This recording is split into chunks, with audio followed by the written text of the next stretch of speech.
Um, Welcome everyone and good evening. My name is Adil Badiri. I'm the president of the KSG Muslim Caucus. And let me introduce you to Julie Bernstein, the president of the KSG Jewish Caucus, Vishal Segal, the president of the KSG South Asia Caucus, who represent the Hindus and the Buddhists, and Alfonso Tulmos, the president of the KSG Christian Fellowship, and Catherine Yoon, the president of the KSG Catholic Caucus.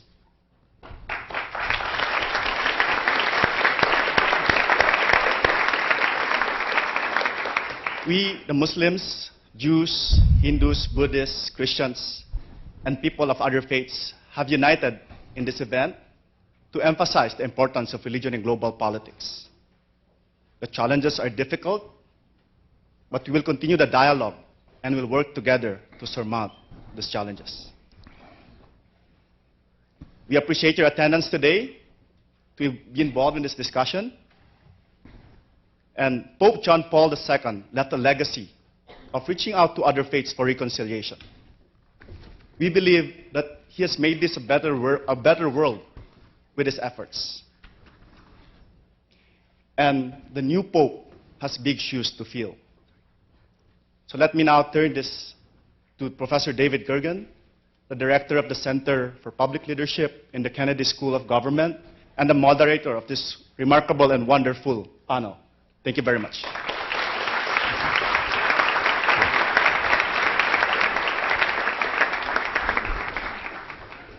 Good evening, and thank you, Adil, for the introduction. And I also want to thank all of your colleagues who formed this interfaith group tonight. We're extremely pleased and proud that the students have taken such a lead in this effort. Joe Guzman, in particular, deserves a great deal of credit for working with Bill White, the forum director, and Bill, all of you know, who is here and keeps a low profile but is incredibly indispensable to the success of these forums. But this one, as Bill will tell you, had a lot of student energy behind it. And so it was, and somehow the students have a pretty good sense of timing. So we appreciate that as well. There are some students who, some of our mid-career students, 100 plus, are going off to see the Celtics tonight.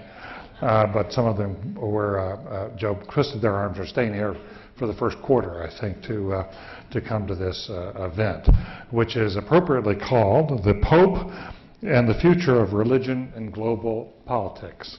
And for that purpose, Bill White and Joe together have organized just a splendid panel of people who are joining us. I've been looking forward to this, to hear their views, and because these are the people I would like to talk to. If I had a chance to sit down and have dinner with somebody, help me understand what's going on right now, these would be the people that one would most enjoy having that kind of conversation with.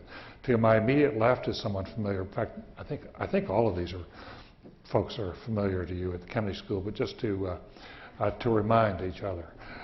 Mary Jo Bain is a Thornton Bradshaw Professor of Public Policy and Management here at the Kennedy School. She was also the Assistant Secretary for Children and Families in the early part of the Clinton administration. Now you may wonder, how does that relate? Well, she's also very active in the Catholic Church. She's been very involved in the role of, and both studied and worked on the role of churches with regard to poverty and welfare issues. She's written extensively on efforts to reform the Catholic Church. She was very actively involved, and there were questions a year or two ago that Father Hare was involved with. But she's recently written a new book entitled Taking Faith Seriously, which discusses America's complex relationship between religion and liberal democracy. To her left is Father Brian Hare, who is now the Parker Gilbert Montgomery Professor of the Practice of Religion and Public Life here at the Kennedy School. He has been, in the past, he's held many different positions. He has been Dean of the Harvard Divinity School, among other positions he's held, as on the faculty of Georgetown. He's now the Secretary for Social Services and the President of Catholic Charities in the Archdiocese of Boston. He is known to many, not only in this community, but across this country and indeed worldwide, for appearing on panels and being deeply engaged in conversations. I've watched and listened to him for many years, talking about the role of religion in the world and in world politics and American society. To his immediate left is Richard Parker, who is best known today for his best-selling book a new book on John Kenneth Galbraith, his life, his politics, his economics, which has been getting excellent reviews, as many of you know. He's also here on the faculty in public policy, and he's an economist by training, as the Galbraith book would suggest, but he's a man of many talents and parts. He teaches a course this semester here at the Kennedy School entitled Religion, Politics, and Public Policy. What better person to have here on this forum tonight. And finally, to his left, someone we're delighted to lure from Washington, who is very much in demand these days for his book, Jim Wallace. His book entitled God's Politics, Why the Right Gets It Wrong and the Left Doesn't Get It. And as you know, that's been on the bestseller list for these many weeks. I first came to know Jim Wallace in Washington, where he organized a group called Sojourners. It was some 30 years ago that he did that. He's a Christian evangelical who brings a liberal and very progressive and activist view. I've seen his organization, the building that he has up on 16th Street, isn't it? Up on the hill there, and it's and the people who work there. It is a marvelous organization. He's worked not only very hard with the homeless in Washington, for example, but I remember when, and Mary Jo remembers this so well, when welfare reform was about to pass, it was Jim Wallace that brought people in from the religious community from all over the country to say the money is not there to help people in making transitions from welfare to work. How can we in the religious community, people of faith, step in here and make a difference? And it was that kind of effort that has brought him so much respect and such a following across the country. So welcome to all of you, and we're privileged to have you here. We do have, now all of us, I think, let's start with topic A before we move to interfaith discussions. Topic A today is we're all trying to make sense of and trying to understand what is the implication for the world, for world politics, for the Catholic Church, of the selection of Cardinal Ratzinger now, who has become Benedict the 16th.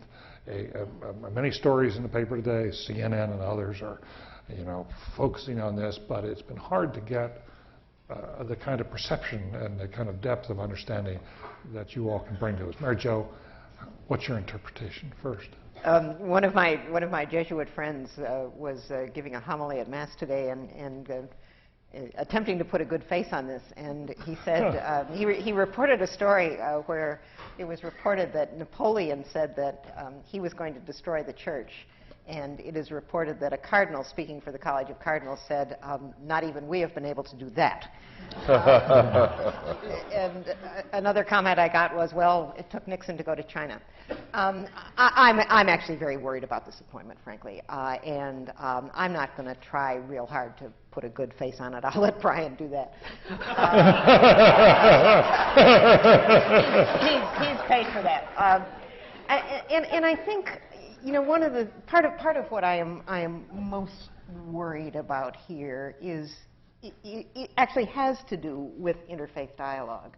Cardinal Ratzinger has been the person who has been in charge of maintaining kind of purity of doctrine, and he was the primary author of Dominus Jesus, a letter just a couple of years ago, which made a serious set of arguments about how salvation can only come. I know it's more nuanced than this, but basically making the argument that salvation can only come through Christianity, and that the Catholic Church is the repository of the true way to salvation. And although he's been, in his homily this morning, tried to say, I'm really open to people of other faiths and so on, it's going to be hard to get from there to serious dialogue with other faiths, which I think is kind of the most crucial issue facing us today. The other reason that I'm worried about is that I did a little Google search today where you kind of put together Ratzinger plus social justice and Ratzinger plus poverty, and you know, Short search. it's a short search. You come up with spiritual poverty and you know, poverty of the spirit, and so, I mean, I know that people change in the office, and I know that there may be demands for him to respond to, but from his history on these issues that I cared deeply about, I'm worried both for the church and for the world. Let me ask you about Pope John Paul's view on this, because clearly one of the chords that struck so many and was widely remarked upon after his death was the way he reached out to people of other faiths. And what I'm really asking, if this reveals my ignorance, did he believe in the supremacy of Catholicism and yet still reach out in a way which other faiths felt put them on a more equal plane, or what was going on there that worked? Because clearly he reached out, but I wasn't sure what the background to that was. Well, if you read his encyclicals as well as Yeah. this document, which he clearly approved of, I mean, in his encyclical on missionary work, for example, he made it very clear that missionary work was not just about doing development and Right. improving people's human conditions, but about preaching the gospel, bringing people into the Christian church. So it's looked to me like his writings were quite clear on that topic. He reached out pastorally in wonderful ways to people, and visited people and made them feel warm and included and so on. And but I think that there was a distinction between his pastoral reaching out and his intellectual positions, which may be a little harder for our new pope, who is intellectually, you know, extremely strong and extremely talented, but doesn't seem to have quite that talent that John Paul had. For the hair, that's an awkward position from which to respond. Mary Jo's been putting me in awkward positions for years. So I've grown used to it, and I came prepared. You're always prepared. Well, I must say I am not as nervous as lots of my friends, including Mary Jo.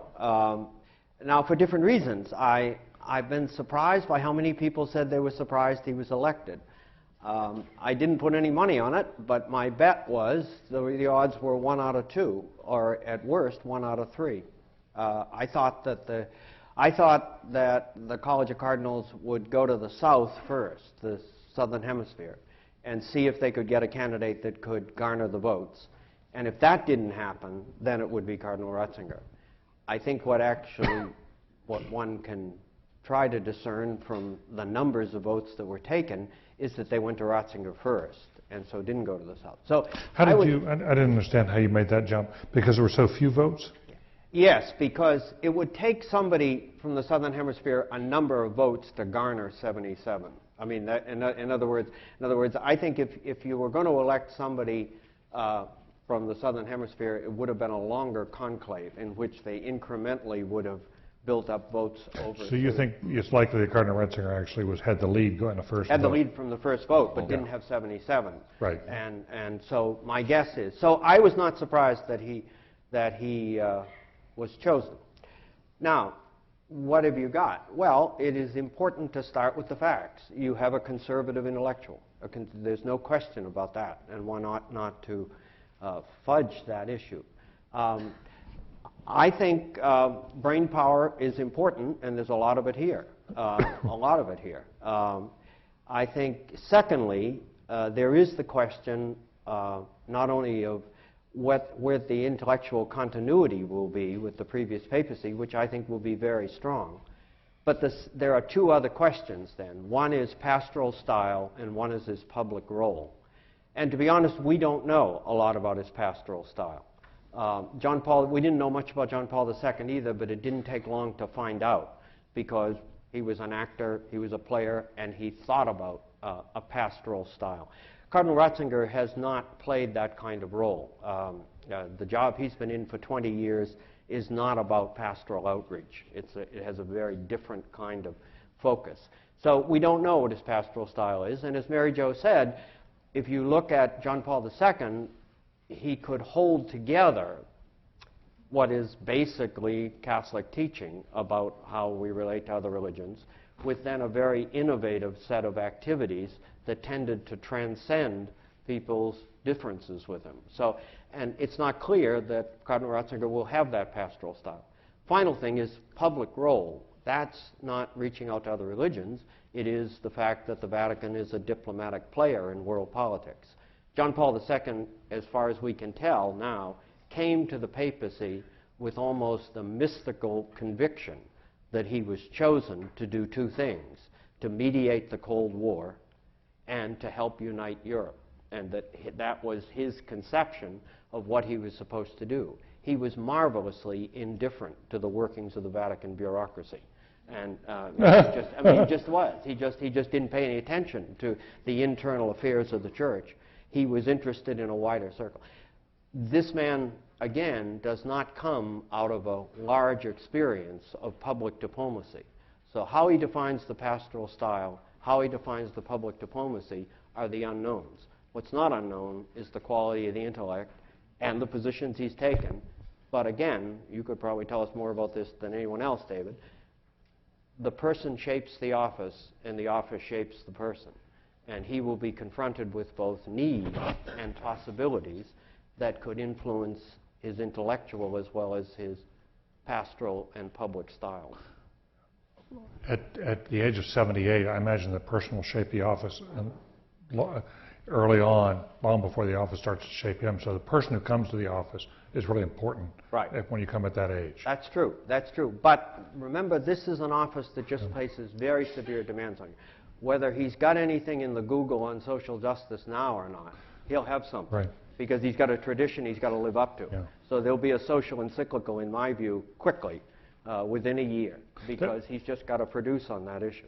Let me ask you, though, about the issue that's on the minds of a lot of people here in American politics, and that is, in American society, and that is whether his role as purifier of the church is going to, how that's going to, likely to impact on us. He spoke out in his homily on Monday about the dictatorship of relativism. What will happen to, in this last campaign, we heard cardinals saying that, and bishops saying that candidate John Kerry, who believed in choice, should not be allowed to take communion.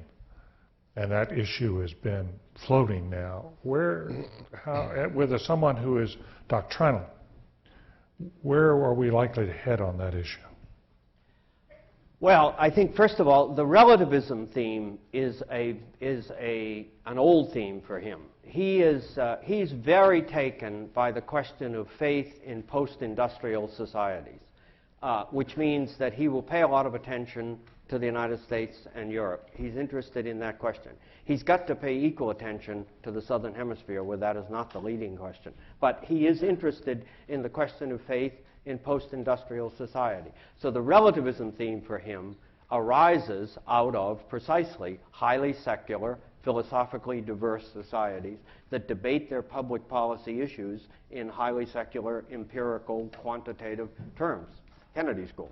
So right. He is interested in how faith survives in a place like the Kennedy School. And so I think that relativism theme is what that's all about. And he thinks what the church must do is to know what it teaches, and then, I think, engage the debate. The question that came up during the summer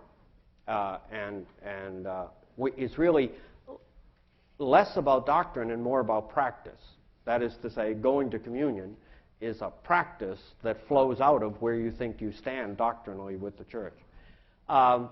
It was not clear where he was on that question. It was clear where a number of American bishops were. It was clear that the whole conference wasn't there. And the question about where he was a very important question that, in my mind, I never saw the empirical evidence that it was clarified. Because, in fact, Europe is the world that he knows, and the problem in Europe that was being debated here, namely Catholic politicians and what do you do, is all over Europe. And no European hierarchy that I'm aware of moved in the direction of denying anybody communion. So the fact that he did not take a highly visible public role, as far as I can tell, might have something to do with the way the European experience tempered the debate that went on in America. Yeah. Well, then, let me push you just a little more, and Sure. I'll move on. If, in fact, he's going to be a purifier, if he believes that, where is it going to cut? I mean, where is it going to have real impact? Theologians, what he worries about in the first instance is how the church thinks about the faith. And so the question of theological research and where it fits is the first place. The second place is the choice of bishops. So he will choose bishops, I think, clearly, in which this is the major point. The question of how he engages the laity, and very public laity, I admit is a question. I don't, frankly, know how he will come down on that. I think there will be hesitation to be too specific about it. I do not think necessarily that the Vatican was thrilled that we got ourselves backed into that corner this summer. That is more specific than they usually want to get. Interesting. Richard Parker. Well, I'm the resident Episcopalian on the plate today, so I'm going to speak for God's frozen people here. That's pretty close to Catholicism, actually. And I think it's probably important also, as we speak about this Pope, is to look back over a longer arc of history, which is to understand that the Roman Catholic Church in the last 200 years has gone through a series of gripping crises about how to address the question of modernism.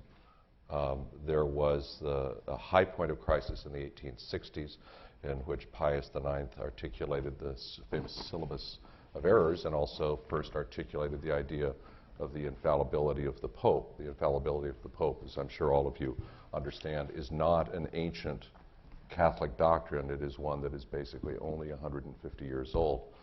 The syllabus of errors, should any of you want to look it up on Google, and Google is an amazing thing, is itself an amazing doctrine. It shows a frightened church hierarchy in full throat against liberalism, against the industrial state, against opposition to monarchy, against all variants of theological disorder, which broadly encompass Protestantism. And it wasn't until the end of the 19th century and the collapse of the papal states, as you know, the papacy actually controlled roughly a third of the territory of Italy, and when Garibaldi and the forces of Italian republicanism entered Rome, they then confined the church to the Vatican territory as we know it today. By the end of the 19th century, the church recognized that it could no longer operate as if it were Canute holding back the future.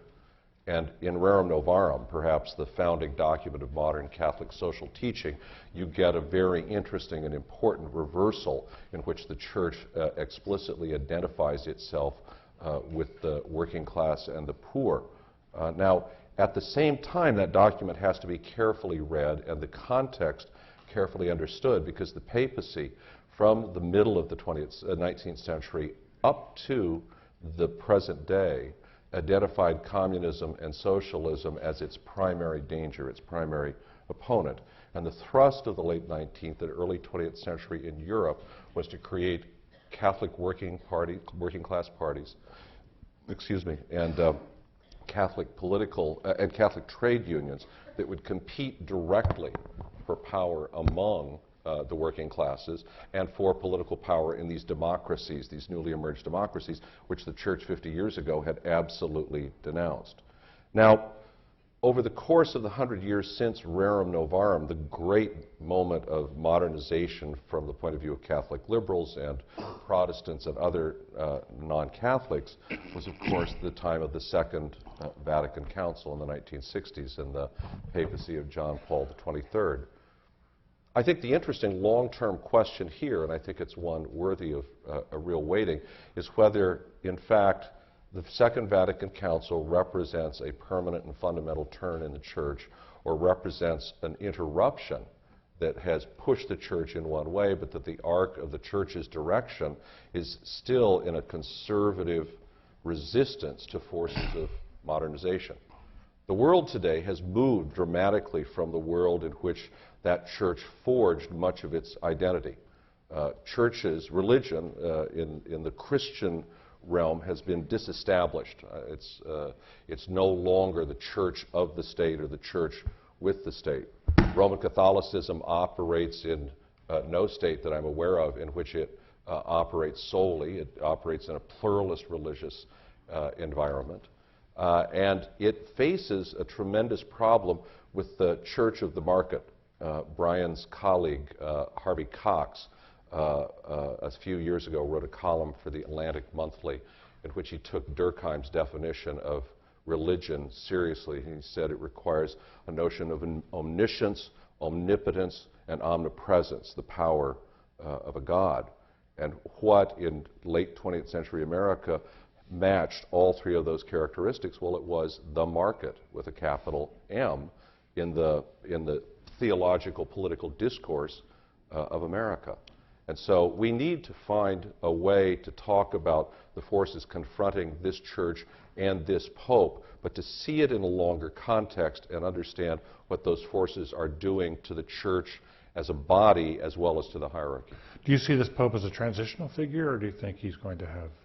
Well, at this age, he is a transitional figure unless he surprises all of us and goes for 20 years. I don't think that given the composition of this College of Cardinals that he is at all a transitional figure. These are cardinals who were appointed by the recently deceased Pope, and they're... so that even if he has a short-term or a long-term, there's going to be a continuity in philosophy and theological... Brian and Mary Jo can speak to this. I don't see the Bernardins, I don't see the Romeros in that body. Maybe they're there, but no one's drawing attention to them. And they are not a majority or anything near. They don't have anywhere close to two-thirds They're not a votes. blocking minority. But you agree with that, Brian? I think because of age, the papacy won't last awfully long under any certain... I think, secondly, he will not simply try to tend the store. He'll try to lay a stamp on this. It may be a short papacy, but he will try to be an activist pope. And I do think, actually, the next time around, you could get a different place on the spectrum, the liberal-conservative spectrum. Oh, you do? Yeah, I do. I think you could get a different place geographically. I'm not sure how different a place you would get on the liberal-conservative. You might. You would get... I mean, I wouldn't be surprised if the next time around we would see a pope from Latin America or Africa or Asia, which would be terrific. But they're not very different on the ideological spectrum. It depends. You'd have to examine them in detail, but I think there's a wider spectrum than the spectrum between John Paul II and Cardinal Ratzinger. Well, that's not a hard... That's not a... So, Jim Wallace, where are God's politics here? Well, if you were to write if you had an epilogue now, what would you write? Well, a couple very intelligent Catholic views, and then one step out, the Episcopalians. I'm an evangelical Christian, which is like way out there. My wife's an Anglican priest, and when she came to America and met evangelicals, she said, "You all just kind of make up your own churches, don't you?" So the evangelical view of leadership is entirely charismatic. You have a leader come up and names a ministry after him. I'm one evangelical who likes the idea of tradition a little better than that. And so a couple things. One is I think a lot of progressive Christian types have been Googling, like Mary Jo, all day about poverty, social justice, and Ratzinger. And it's been a short exercise. But if you did Catholic Church and Catholic social teaching and social justice, poverty, environment, war and peace, you'd have been researching all day long, which is to say this man comes to a tradition. Secondly, there's a very long shadow cast by this Pope whose life we just celebrated. This Pope played more role in issues of globalization and war and peace than anyone has for a long time. I'm reminded the Chancellor of the Exchequer once said in a conversation, the British government would not have canceled the bilateral debt. Labour government would not have canceled that bilateral debt of the poorest nations were it not for this faith-inspired movement called Jubilee 2000, cancel the debt. The two most important figures always raised in that movement, public figures, were Bono and the Pope. Now, a little inside story, when Bono met the Pope kept looking at his blue sunglasses. Bono's wearing the sunglasses, and so he thought he was offending the Pope, so he took them off, and then he got the blessing, and the Pope kept looking at his sunglasses. So Bono finally figured out what was going on, and he gave the Pope his sunglasses. And the Pope put them on. And Bono hoped that picture would go around the world for his own campaign. It never, I don't think, ever appeared. But you can imagine this Pope, and after the meeting, Bono walked out and said, "He's a pretty funky Pope, man." That's sort of like the picture of Richard Nixon with Elvis Presley. Did This Bono Pope, get to ride in the Pope-mobile? I don't know. I think he stood on top and sang. Okay, all right. But I think he, but that is a great funny story, but this Pope took a very active role. And the White House did not get the photo op they wanted when the President went to the Vatican to visit the Pope. And this last Pope shook his finger disapprovingly at George W. Bush over the war in Iraq and capital punishment and all the rest. So the consistent ethic of life, Catholic social teaching, is still there. And I, like Brian, wonder what the tradition will do to this new Pope. And I also want to add this last bit here. I do think the Church of the South is the church of the future for Catholics and for evangelicals. And while it is true that some of those cardinals from the South are conservative theologically and ecclesially, they have a radically different view on social justice, poverty, HIV/AIDS. The issue they're dealing with in Brazil and Honduras is not relativism. It's the crushing global system that is killing so many of their people. And so I think that, maybe Brian, the votes weren't there this time for that, but that energy is still there in the Catholic Church. Maybe next time, but even this time, even now, I think Catholic social teaching, the long shadow of John Paul II, and the emerging Church of the South, I think are factors for justice in the Catholic Church, which will impinge on the new Pope, it seems to me. So are you saying you're encouraged? Well, I wasn't asked to cast a vote on this. No, I share Mary Jo's concerns about this choice, but I think, as Brian said, well, this Pope exists now within a tradition, within a larger church, and that means more in the Catholic Church than it does in my evangelical world, where a leader just sort of creates his own reality and names it after himself. So this Pope has to deal with a tradition that I think the tradition on the issues I most care about is going in many of the right directions. Let me ask you, if we could just pivot on the conversation just for a moment or two into American politics and religion, and then maybe then have a few minutes on interfaith in the world, and then turn to the audience. Let me come back to American politics for a second. The argument has been made. I'm one of those who believe that this Pope John Paul and others in the church have had an impact upon American Catholics, and that their voting trends have moved in the direction of the Republican Party over the last few years, so that in this last election, the Catholics, which were the bastion, were a stronghold of the Democratic Party, the Catholic vote, 53% went to a Methodist candidate. Over 47% went to the Catholic candidate. And that made a difference in the outcome of the election. Now, it's the alliance between Catholics and more conservative Catholics and evangelical Protestants, which many believe did have a significant impact on the election. So I'm trying to figure out whether the Catholic Church, with the leadership of now Pope Benedict XVI, continues down that doctrinal path, what impact that's going to have on American politics, and whether it's going to continue American politics toward a more socially conservative view on questions of life, whether it's abortion or stem cell research or euthanasia or the series of questions. There are a whole lot of questions, obviously, that rotate around this, and gay marriage.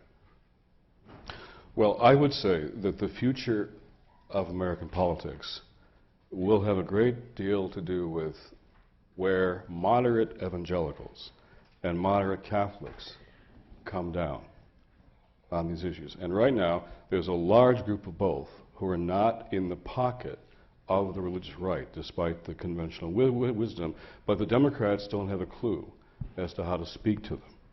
So I think if there could be a change in one side, where one party, in my view, if you look at what Bill Frist is about to do on Sunday, joining with James Dobson and saying that to be against the president's judicial nominees is not to be a person of faith. That's what he's about to say if he goes through with it.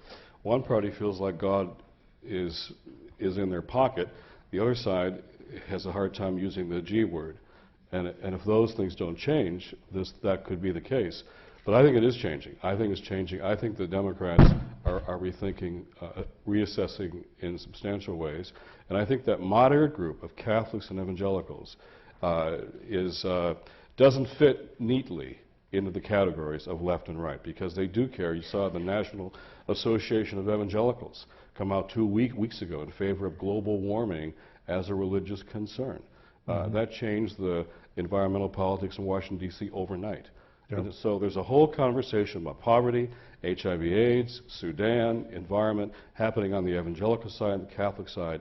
But then there are different views on family issues, life issues with Democrats. So it's a mix that doesn't fit neatly into left and right, but it could change substantially depending on what's offered to both sides. Yes. We just had Rick Warren here in this forum 2 or 3 weeks ago. He was on his way to Africa. It was quite interesting. He was on his way to deal with issues of poverty in Africa, and I think it surprised a number of people. Right. But he was an interesting figure to have here. Bob Putnam actually was one of the ones who brought him here, because he'd been interested in the work on the questions of social capital, what the evangelicals are doing. But I think that what I find in talking with Europeans, they are just stunned at the degree to which religion seems to be moving our politics, shaping our politics now. Do you agree with that? The other interesting... Let me jump in here, because the thing that we have to attend to is the way in which questions are asked in polls, which lead us to conclude a number of things about the role of religion.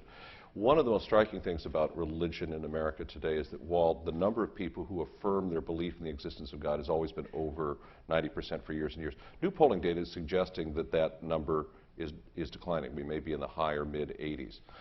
Protestantism, which was the dominant religious body of America, is steadily declining and approaching 50%. What you have is a situation in which elites have awakened to the role of religion, when the role of religion has always been present in one way or another in American politics. Now, let me just say about the Catholic vote in America. Looking back over at exit polls, in fact, Catholics voted for Eisenhower in both 52 and 56. They swung unusually strong. The reason John F. Kennedy won after giving that tremendous speech about the separation of church and state in Houston was that 82% of Roman Catholics voted for him against 38% of Protestants. But since 1960, the Catholics haven't been trending right. They've been bouncing back and forth between 45-55 Republican Democrat. There is no strong trend line moving them in a 60-40 split. But Richard, if Richard Hofstadter is coming back to write today about American politics, he would no longer argue that economics was the best predictor of voting behavior. It's become much more religious belief, religious practice, and whether you're married or not. You know, that's a much better predictor. Ohio, in the old framework, would have been much more likely to go Democratic. But you have to understand why that's a true statement and something else can be simultaneously true. The country is moving in different ways simultaneously. Right. Secularism is growing at the same time people are... Secularism is growing at the same time that in the more fundamentalist, and I'm loath to use that word, but the intensely orthodox are also feeling greater intensity about their identity. But that means the country is separating out on this question. I think to some degree that's true. I mean, in other words, I think the proposition that religious themes and religious conviction makes a difference, a significant difference in the way people vote, is a true proposition. Then you have to break it out how it works. That's right. And I think within the Catholic community, you can't dismiss the bioethical issues. In other words, now it doesn't move the whole community, but it moves a portion of the community, and it moves, I think it is fair to say, it moves a number of people who by other accounts are Democrats, and they move on this issue. And now it is not a huge issue, it's not a huge number, but if you look at the size of the last two elections, if you take a percentage of Catholics around this issue, then I think that's a moving force. Now, on the other hand, it is clear that Catholic opinion on capital punishment has moved dramatically from the sort of classical position.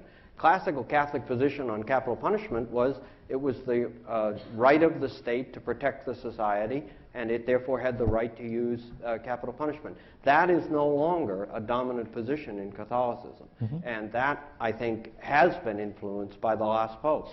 I think there's no question about that. And when you juxtapose economic self-interest versus values, see, I think whoever wins the debate on values will shape the American political future. The question is, how broadly or narrowly will the values question be defined? The religious right, where they get it wrong, is they say values is the issue, but there are only two moral values: abortion, gay marriage. That's it. That's a short conversation. But more and more, many are saying, I'm an evangelical. When I find 3,000 verses in the Bible on poverty, I will insist that fighting poverty is a moral values issue too. So the environment's becoming a moral values issue. The ethics of war, how you go to war, when you go to war, whether you tell the truth about war, that's a values issue too. So the values question can cut both ways. And I think what the life issues, tomorrow I was told a number of Democratic congressmen are going to have a press conference at the DNC to lay out their kind of Democratic pro-life agenda, which is going to try to make abortion rare. You remember safe, legal, and rare? This is saying we're not going to dismiss the legal option, but we want to make abortion rare. So tomorrow at the DNC, for the first time in a long time, Democratic members of Congress are going to say, this is our legislative agenda to make abortion rare. Now that hasn't happened before for a while. Interesting. That's where Senator Clinton. And she's talking about abortion. Mary Jo, do you think that there's a danger that the religious conservatives will overplay their hand, as in the Schiavo case, and that may be where the Democratic Party will also have an opening, or like this teleconference over the weekend, that the filibuster is by people who are against those of faith? Yeah, it's very complicated, I think. I mean, the other dimension in the voting patterns is that church attendance was a better predictor, actually, than Catholic, Protestant, or Jewish affiliation, so that the proportions of Catholics who went to church at least once a week, who voted for Bush, was much higher even than that. So it's a very complicated set of. But I think I agree with Jim on the importance of the values dialogue and the importance of Democrats understanding the concerns that people have about issues related to family, issues related to kids, issues related to responsibility, concern about abortion wherever one comes down on the different issues, and that's how they play that is going to be very important. The polling data surely suggested that people did not think that Congress should be in the business of removing feeding tubes, and so I think that there was that was a mistake on the Republican part. I think one way, the way the issues are talked about is very tricky. What drives me absolutely mad is when people say there are the social issues and then there are the moral issues. Right. And what they mean by that is that the moral issues are the bioethical issues and the social issues are about economics. The point is the social issues are moral. There's two kinds of moral issues. One deals with, can you take life, or how should you preserve it? A second deals with, how do you enhance life, protect it, and preserve it in social and economic terms. But there's an enormous difficulty in getting that across in the way people discuss the issues. Yeah. Let me turn to the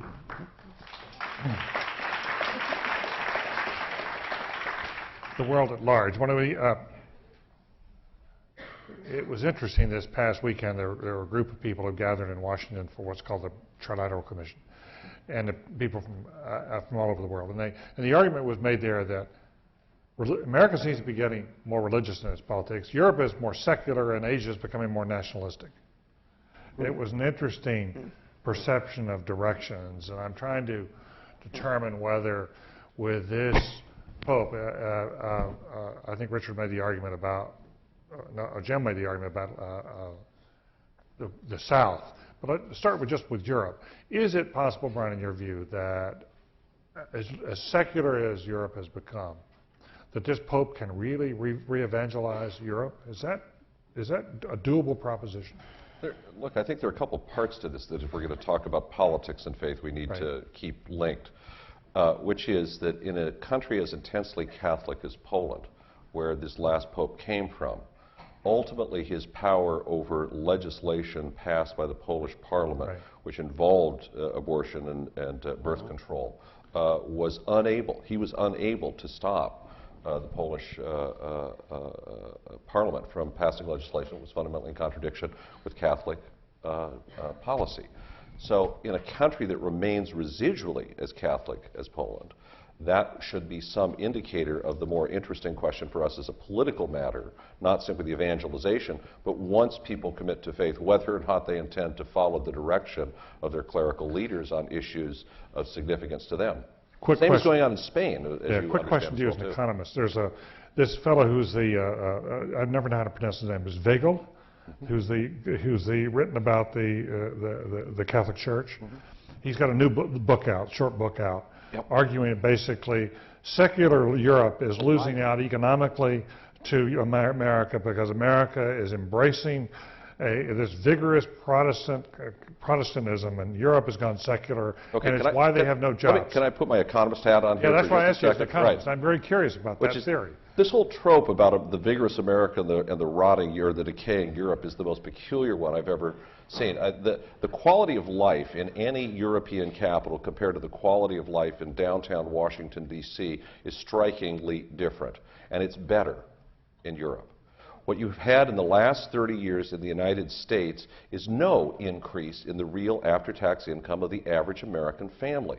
The vigor of the last 30 years has been 3 consecutive decades in which the growth rates have been lower than they were in the 1940s and 50s and 60s. If you just graduated so I don't from understand college, how the vigor comes into... If you just graduated from university in Paris and you can't get a job, would you agree with that argument? Well, first of all, college graduates are finding those jobs, and secondly, the quality of unemployment support is such that many people who are waiting for jobs to appear on the track, and it's running about 8%, 7% now, compared to 5.5% in the United States. The gap is closed from where it was 10 years ago. I don't think, if I had a choice of being unemployed in America or France, believe me, I know where I would rather be. But we wouldn't want to put the economic question in those terms, though.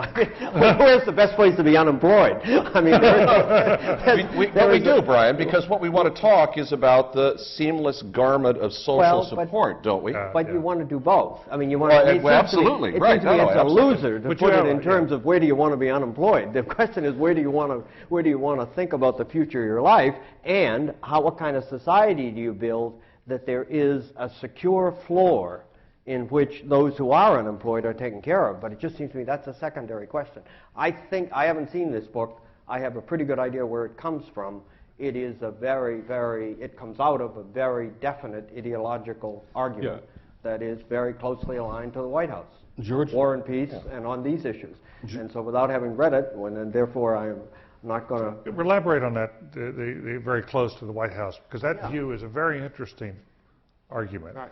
You're saying that there's a view in the White House that faith and economic prosperity go hand in hand. Well, I think there's a view in the White House that faith and economic prosperity go hand in hand, and there's a view in the White House that's governing foreign policy in Iraq. And I mean, the person you're talking about, George Weigel, whom I'll be on a panel with in a couple of weeks, was one of the foremost supporters of the war in Iraq. And whereas he normally sees himself as very close to the Vatican, it was an uncomfortable moment when the president encountered the Pope in Richard's term. It's a very selective morality that Weigel employs. He likes to claim the Pope on issues that seem to support his neoconservative politics. When it comes to capital punishment or Iraq or in Denver, Colorado, you mentioned Paris. In Denver, Colorado, I was just there. You've got to work 120 hours at minimum wage to afford any kind of housing. And Denver's not the worst housing market. 9 million American families right now work hard and full time and are poor. They're falling short. So that kind of underside, what's happening at Walmart, is something that he doesn't want to address. Catholic social teaching does. So living family incomes. There was a big battle here at Harvard for a living wage. Well, these issues, and Brian's right, these are moral issues in Catholic social teaching and in my evangelical biblical theology. But Jim, what I'm quite struck by is in the dialogue is how often now religion is entering what we thought was a public policy domain that we didn't think was very related. When you start talking about judges and people of faith as if these two things are joined, and that's what many conservatives believe. Right. And now to talk about economic prosperity and whether you're a person of faith or not, or whether people are of faith, those are new and different arguments in our public dialogue. And the problem is, I mean, there are different traditions about how to do this, but I am very apprehensive about collapsing a debate into religion and politics. Yeah. Because I think the mediating term between religion and politics is some concept of morality. Most of our debates are about the moral content of the economy, of bioethics, of war and peace. So if you put the moral term between religion and politics, some people will derive their morality from religion, other people will derive it from other sources, and that debate becomes a different debate because it means you don't try to translate religious conviction directly into political choice. You mediate it through what kind of society. What the conservatives are arguing, I just was with somebody in Heritage the other night, he said, look, every time we put up a judge as a person of faith, the liberals automatically oppose that judicial nomination coming from the White House because they believe that person's religion is going to influence his or her decisions in interpreting the law. Right. And they just greatly object to what they see as liberals striking down people of faith. And I think when you put the moral in between religion and politics, that you're halfway there. The other side is, I think, I'd ask my colleagues, but if you look back at the Kennedy speech in Houston, it fulfilled a very direct purpose at the time, that Kennedy couldn't have been elected unless he was willing to do that.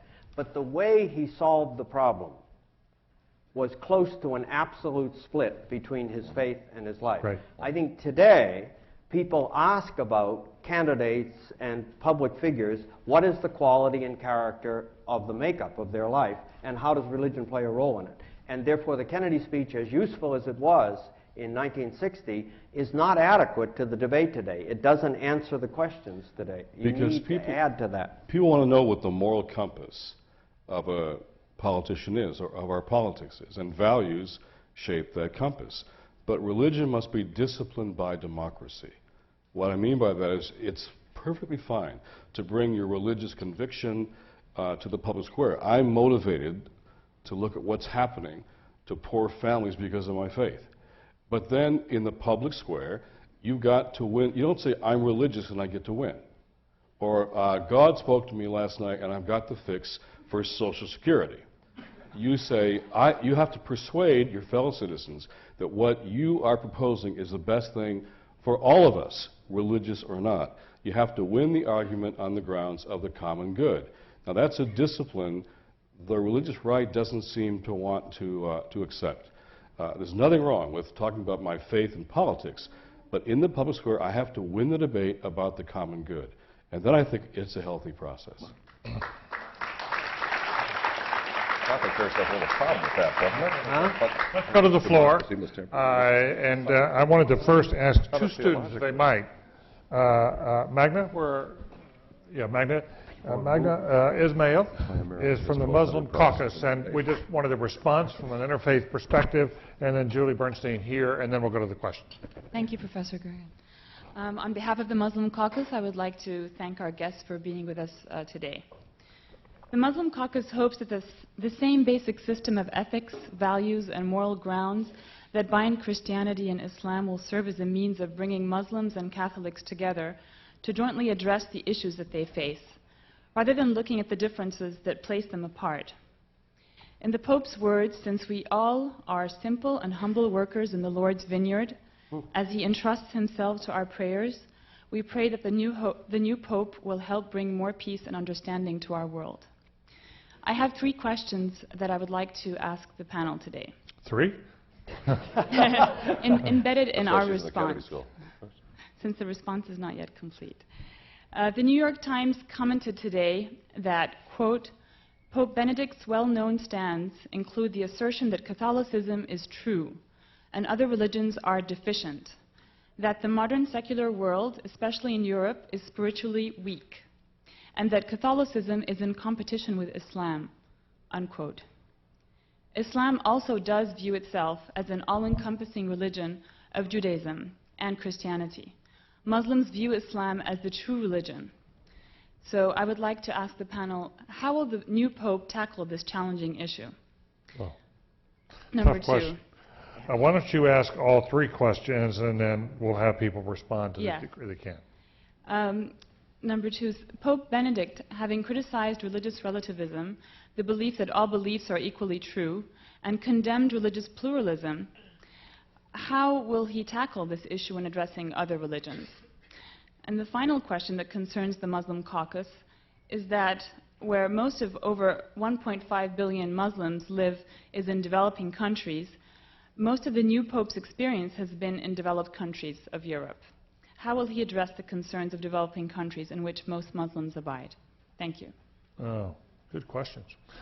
All right, Joe, do you want to? Well, this is precisely why I'm worried about this appointment, frankly. I think that the new Pope has not shown an appreciation of genuine religious pluralism and has not shown an intellectual willingness to engage with other religions on an equal footing. And I worry about that because I think that peace among the nations can only come when there's peace among the religions. And I think that, as I say, I think this is one of the things that I worry the most about. Now, one can hope that the office will change the man and that he will realize that this is the challenge that he must face and must speak to, and let us hope that that's the case. Brother Hare? The possibility of common ground on moral issues, I think, is very high. Hard or high? High. Catholic teaching, as it judges war and peace, does it through a set of categories commonly called the just war theory. Today in the New York Times, the Carnegie Endowment chose Solil Hashmi as one of their Carnegie scholars. He wrote a 400-page dissertation here at Harvard that is a parallel way of thinking about war and peace. I think, generally speaking, Catholic ethics in the public arena has not been primarily a religious ethic. It's been primarily an ethic of reason, and it has been developed that way in order precisely that we who start from different premises of faith can find some common ground on the way we think about moral issues. That's a tradition I don't think this Pope disagrees with. I don't think he disagrees with it at all because it's so rooted in the tradition, and he's a conservative. So I think there's no question that that is the leading edge of how you find common ground. Thank you, Micah. Julie Bernstein from the Jewish Caucus. Esteemed panelists, you've given us a lot to think about tonight. The Jewish people have a complicated relationship with the papacy.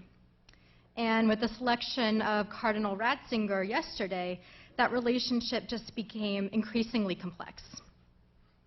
On the one hand, Joseph Ratzinger was the man who provided the theological underpinnings for Pope John Paul's decision to open relations with Israel. And it's clear that he is conscious of the burdens of history and has been supportive of steps to advance Catholic-Jewish relations in the past. On the other hand, Ratzinger is known to have suppressed the liberatory aspects of Vatican II and to have suppressed some of the Church's most creative and progressive leaders. I'm inspired by comments that Michael Lerner made today and comments made by our panelists earlier. While many of us may agree with Ratzinger's critique of moral relativism, in the past he has extended this critique in dangerous ways, in particular criticizing those in the Church who are tolerant enough to assert that other religions may have equal validity as paths to God. In today's world, this presents a very slippery slope towards anti-Semitism, towards Islamophobia, and to other forms of bigotry, which is simply not a premise that I can accept as the basis for the advancement of authentic interfaith relations. So as future policy leaders, we hold the burden to articulate a novel framework for discussing religion and morality in the public sphere. And yet faith remains, and excuse me for being crass, the only F word at the Kennedy School. We can talk about homosexuality, we can talk about poverty, we can talk about economics, we can talk about diversity and race, but we cannot talk about faith. If I dared you all to dream, what would our discussion of religion look like at the Kennedy School and at Harvard in the next decade, both inside and outside of the classroom? You all ask interesting questions. Richard, you want to take the first crack at that? Yeah, I would. I'd like to very much. I'm a mainline Protestant. The Episcopal Church is at the heart of mainline Protestantism, and in fact, mainline Protestantism is distinct from the evangelical traditions, and the Catholic tradition, by and large, has pioneered in the area of ecumenism and interfaith dialogue. It's been in our tradition for 150 years, and we're proud of that. And we, of course, feel, unlike I read Rabbi Lerner's email newsletter this morning, and I was concerned by the headline because the headline was "New Pope Bad for the Jews." My reaction, talking to the daughter of Reinhold Niebuhr this afternoon, was, in her words, wrong. New Pope bad for the Catholics. Because again, that tradition of unitary domination, which resides largely quiescent, largely in recession in the last 100 years, certainly since Vatican II, isn't entirely dead. And I think that it will cause great strain on the Church's relationship. And I speak here of the Church's hierarchy, not of Roman Catholics as human beings, as the laity, but will cause great strains in interreligious terms over the next 20 years. And as for the dream, the conversation I'd like to see take place about faith in this country stems from my social gospel mainline Protestant beliefs, which is that I'd like to see faith able to talk about creating universal social justice and the abolition of poverty and unnecessary death on the planet, and how we could cooperate in doing that. Mary Jo, you've thought about this. I have thought about this. I would like to see us provide forums where people can take faith seriously and can explore with each other, to some extent, the theological foundations of the moral positions that we bring into the public sphere, because I think that there needs to be at least some of that kind of understanding and dialogue in order to have the conversation at the level of morals and at the level of values of politics that Brian talks about. So I would hope that we would in fact be able to provide more on that. I've said my piece on this Pope.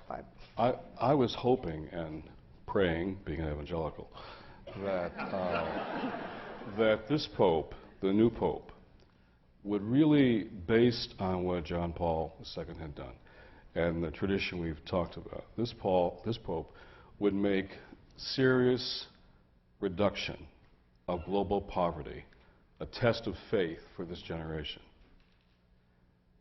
A Pope doing that, saying that, would do more for interfaith collaboration on those moral questions than anything else. I've taught a course in faith, politics, and society here and at the seminary, and there are different conversations in both places. I think where we can come together is, what does our faith tell us about the great public issues of our time? Just to tell you a quick Michael Lerner story, we were once in the rotunda of the U.S. Capitol. Mary Jo resigned over a bad welfare reform bill.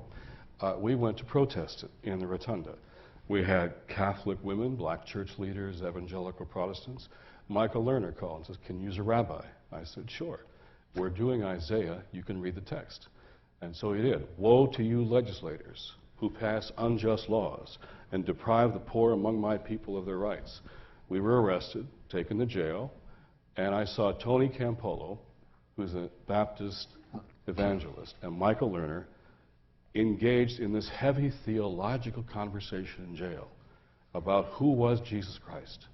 It was a Christological argument. Was he a prophet or the incarnate Son of God? And then I got it. That's the way you do interfaith collaboration. You each In jail. you each get arrested for your faith and go to jail and discuss theology. Brian. I think a good way to begin this at the Kennedy School is, in a sense, with your questions, David. In other words, you live at the level of political life, domestic and international. And your questions illustrate the fact that you can't deal with politics today unless you have some understanding of religion. So I'd start the discussion in the way Kennedy School, I think, starts a lot of discussions at the functional level. At the functional level, you can't interpret American politics today unless you can talk about religion intelligently, in the same way that you must be able to talk about law and economics intelligently. You certainly can't talk about world politics today unless you can talk intelligently about religion, because religion brings people to kill one another and it brings people to serve one another. So how will we deal with the functional universality of religion cutting across political life? If you start there, then you would work your way backward to the roots of that discussion, because you can't keep the discussion at a functional level. But you can then bring home the question of what is it that moves people intellectually, morally, and spiritually in these areas that touch public life. And then you open up courses and you open up research. But the first thing to recognize is that this is really not about whether you're for religion or not. What this is about is whether you can do a good briefing or not. Whether you can do a good briefing for the secretary you work for. And the point is, if you can't understand religion, you'll do the briefing badly. Now the question is, what does it take to do the briefing well? Then deep takes you into much more than functional questions. But I think what can't be denied is that you've got to learn to talk intelligently about this in a public way. I heard from you, Mary Jo, the murmurings that suggested you might have a somewhat different view. Or you were concerned about one element of what you were saying. Well, I think that learning how to do the briefing and learning how to talk about it is an important set of skills, but maybe not the main focus of what we ought to be learning how to think about it. And we ought to be learning how to think about it in complicated ways. And then you make it simple for the briefing. But we ought to be learning how to make it, how to think about it in complicated ways, and think about it in ways that kind of help us understand where other people are coming. I was in my spare time this term, I'm actually co-teaching a course at the Western Jesuit School of Theology with a theologian. We're teaching a course on Catholic social teachings and poverty. And much of the conversation we have in that course is the same conversation I have in my Kennedy School courses about how do you deal with poverty and how do you think about it and so on. But some of that conversation is actually quite different, because we are delving into the ethical foundations and the theological foundations of those ethical principles that feed into our thinking about policy. And I'm finding it an amazingly rich experience, and kind of trying to figure out how one might do that sort of thing. Not from one tradition, which of course one does at Weston, but from the pluralism that we have here. Well, although what I'm hearing here from Julia, I think, is maybe she'd like to see a little more of the other course taught at the Kennedy School as well. I think that's what I heard you basically say. The time is not going to permit us to go. Did you have something else you were just? No, thank you. Thank you, Joe. It's not going to permit us to get to everyone. We'll go as rapidly as we can around. Please identify yourself. My name is Michelle Linehan. I'm a second year at the Kennedy School. And Professors Bain and Harry, you mentioned that either you wished or thought the new Pope would have come from either Latin America or Africa. But despite the growing importance and numbers in the Southern Hemisphere, they elected a conservative European. Why do you think that's so? And is it that the College of Cardinals is failing to embrace the new reality for the Catholic Church? That's yours. Unfortunately, I missed some of the question. Why wasn't the new Pope Latin American or African, and is it that the College of Cardinals is failing to embrace the new reality of the Catholic Church? My guess is, and it's only a guess, is that there was no single figure in the South that could garner the two-thirds vote.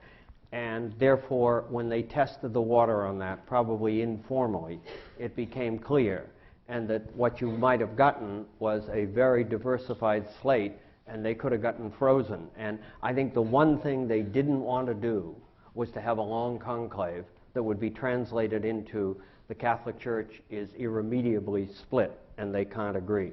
So I think they might have tested the water, found out that nobody had the votes at this point. You only could get them by waiting it out over a long period of time, and the alternative view was that Cardinal Ratzinger provided continuity. I think the funeral had a lot to do with it. I think the impact of that funeral on the world and being there, the idea was, let's not lose this, and they saw Ratzinger as a way of continuing what was there. Now, one can disagree with that, but I think for sure there was a sense we don't want to lose this. So I actually just think there was no one that had enough of the votes early on that you could ride that candidate, and so therefore they moved to what was always the backup position. Did it make a difference that the people voting were disproportionately from the north rather than from the south? Well, disproportionately, Yes. I mean, Yes. it did in one, yeah, it did in one sense, but I think there would be Europeans and Americans who would have backed a third world candidate if you could have demonstrated that you could do it quickly. You could. I just don't think they wanted a 2-week conclave. I think they felt it would send the wrong message. Hi, my name is Steve Grove. I'm a student here at the Kennedy School. My question is for Mr. Wallace. I don't know if it's fair to separate evangelicals into liberal or conservative, but certainly one of the places that conservative evangelicals are coming together these days are in megachurches, these big churches in the suburban or exurban landscape, and that has turned into a bit of a political force for the Republicans. It sounds like you hold maybe a bit more liberal view of evangelicalism, or maybe you're sort of more on the social justice spectrum of the moral values that evangelicals hold true. And my question for you is, where are liberal evangelicals coming together today? Where can we find a more liberal view of the evangelical faith mobilizing together, much like the conservatives are in these megachurches? We're having these town meetings disguised as book signings. or book signings disguised as town meetings, right? Revivals in bookstores. And we're having a very broad section of people coming, including a whole new generation of young evangelicals who on Wheaton College and North Park University and Westmont College, Fuller Seminary. I'm exhausted but exhilarated by what I'm seeing around the country from that new generation rising up, because there really is an evangelical social conscience on the move. And I had conversations in the last week with the pastors of 2 of the biggest mega churches in the country. And those conversations convinced me these 2 very significant churches are not in the pocket of the religious right. I mean, the good news for me in traveling every now region of the country is really this, that the monologue of the religious right is finally over, and a new dialogue has just begun. So where do they worship then? The students, where do they go? I think you were asking sort of, where do I find a church? Some of them are in those same churches. What's that? Some of them are in those churches, and they're talking about the environment, poverty, a consistent. They're very drawn, by the way, to the Catholic, the Bernardine notion of a seamless garment and a consistent ethic of life. Very drawn to that Catholic social teaching. So I see them all over the country mobilizing.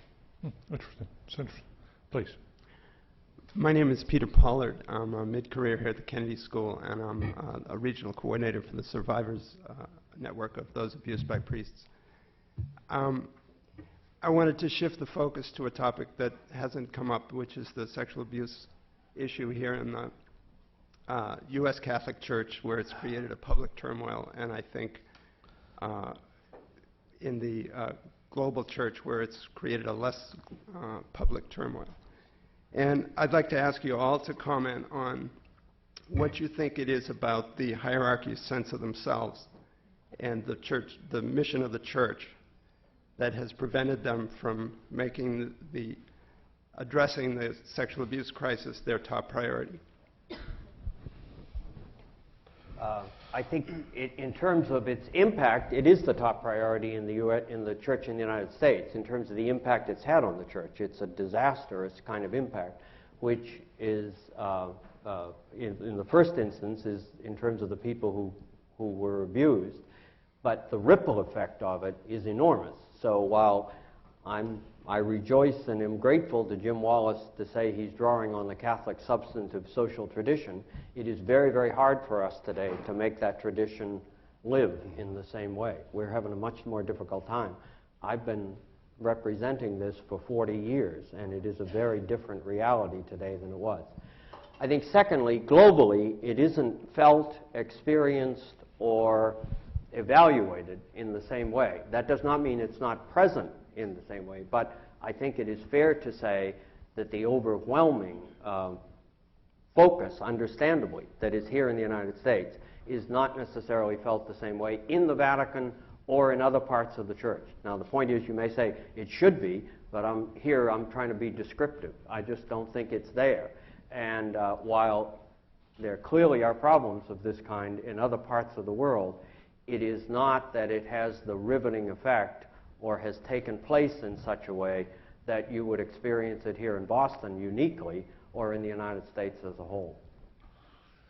A couple more. Stop. Yes, sir. The general consensus I think I am taking away from this Can you panel... move a little closer to the microphone, please, sir? The general consensus I believe you guys are putting forward is that as long as Christians adhere to a liberal version of social welfare and social justice, then we're okay.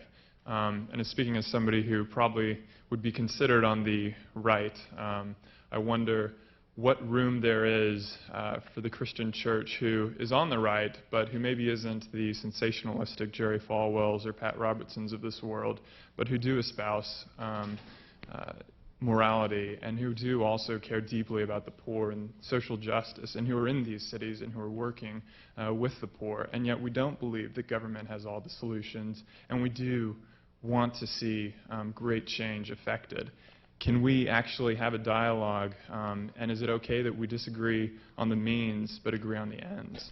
I think that's a great question, and thank you for asking it.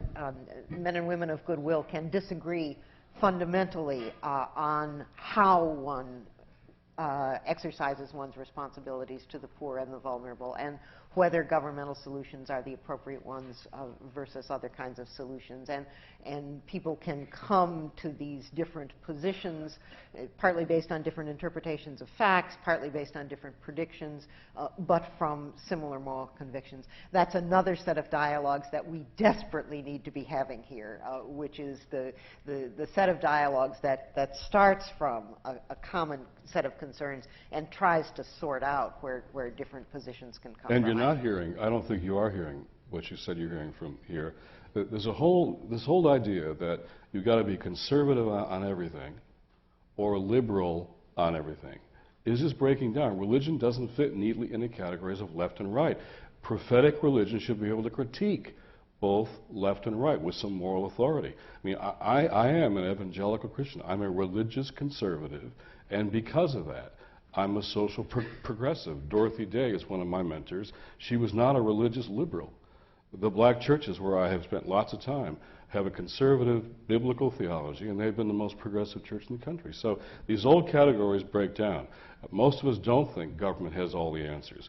But I would argue to those who, last week someone said Jesus was a libertarian, right? I says no, because the Bible has also a biblical view of church, also a biblical view of government.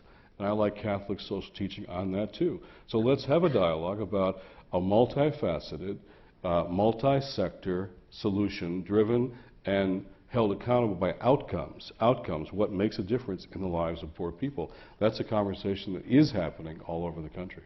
Do you have a response to that? I'm just curious. I wanted to see how that played out with you. Well, I guess I would love to have these debates and these dialogues, because I guess just what I feel like is the right is considered is vilified at institutions like Harvard, whereas we quietly meet at institutions like Grove City and try to discuss these problems and come up with solutions. And I wonder if we can have that dialogue. Let me comment. I'm an Episcopalian and a liberal, both theologically and politically, but I grew up in Southern California, the son of an Episcopal clergyman. And in growing up in Southern California, it meant that in the 1950s and 1960s, I was surrounded by a lot of the kinds of conservatives who are so prominent nationally today. What I found sad about the question you originally addressed was in its characterization of our position as being common. I think Jim's right to point out that we don't hold views entirely in common. We can find differences. Second, that you characterized our views as being about all government having all the answers. Not one of us would hold that view. We hold dearly to the role of churches, other nonprofits, the markets, for finding multiple solutions. And it seems to me that in order to have serious conversation, both sides of this conversation need to be serious about one another. Thank you.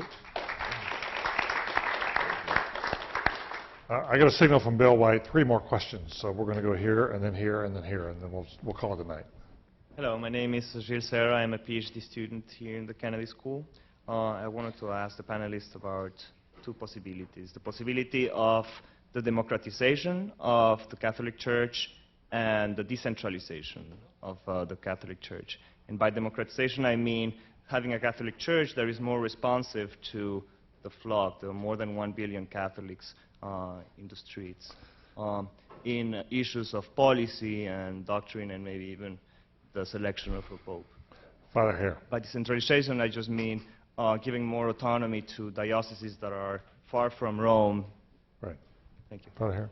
Well, what you've had over the last 50 years was the Vatican Council intellectually was a decentralizing concept of the Church. And it came after a highly centralized papacy, Pius XII. So you opened up the road to a decentralized conception of the Church, but John Paul II was elected, and he was the most highly centralizing pope since the High Middle Ages. So what you've had going on in the Church is a very complex mix that at the level of ideas, you had a lot of legitimation for decentralization. At the level of leadership, you had a highly centralized papacy. Secondly, the part of that problem is the question of what role you give the local churches. And one of the most interesting debates that goes on in the Church today is between 2 Germans. And I would argue that Cardinal Ratzinger, or Benedict XVI, would actually put a lot of minds at ease if he took the other German cardinal, Cardinal Casper, and made him head of the Congregation of the Doctrine of the Faith. That would solve a lot of problems right away. Because the difference between them is how you think about the Church.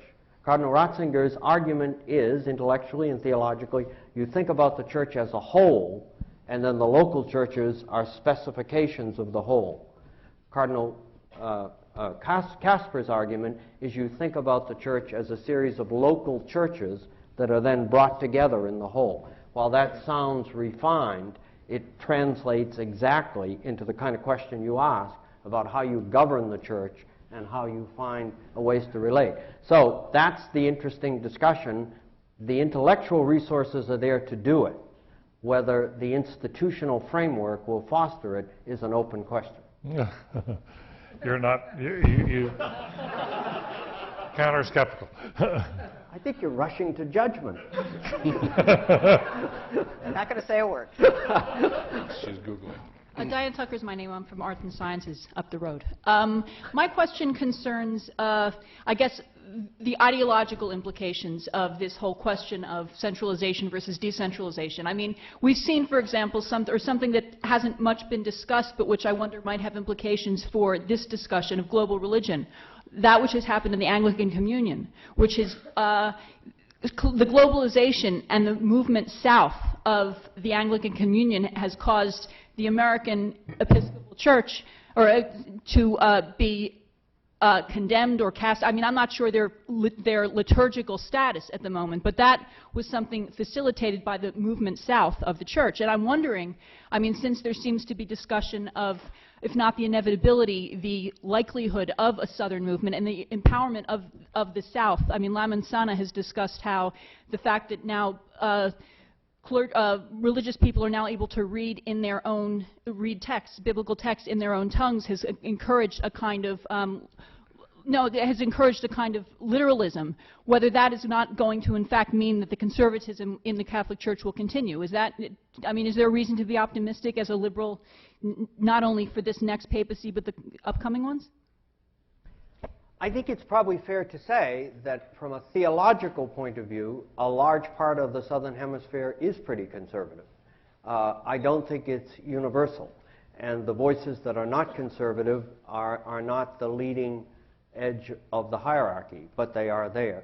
So I think there's no automaticity that if you go south, it becomes theologically more liberal. I don't think that's the case. I do think that the sense of urgency about global poverty, globalization, trade relations, I think those kinds of questions need to be felt throughout the whole church, are felt with an edge in the south that you don't automatically get in the north unless you really work at it. So, as someone said earlier today, it's possible that the new pope may be seen as conservative in the north but progressive in the south.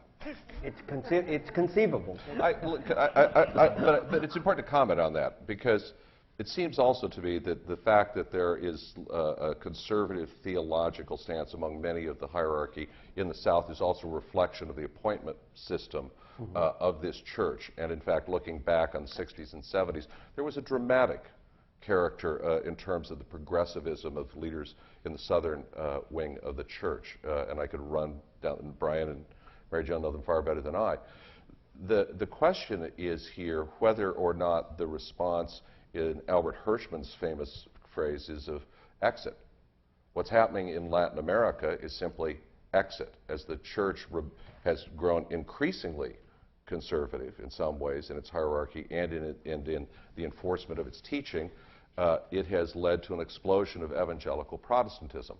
Now, we can talk about why that's happened. That's a separate other set of issues, but it may well be that you can hold on to this theological conservatism throughout the globe, but it's going to be at the cost of your population growth. Final question, please. Actually, that's right on the question I had. I'm a second-year student at the Kennedy School.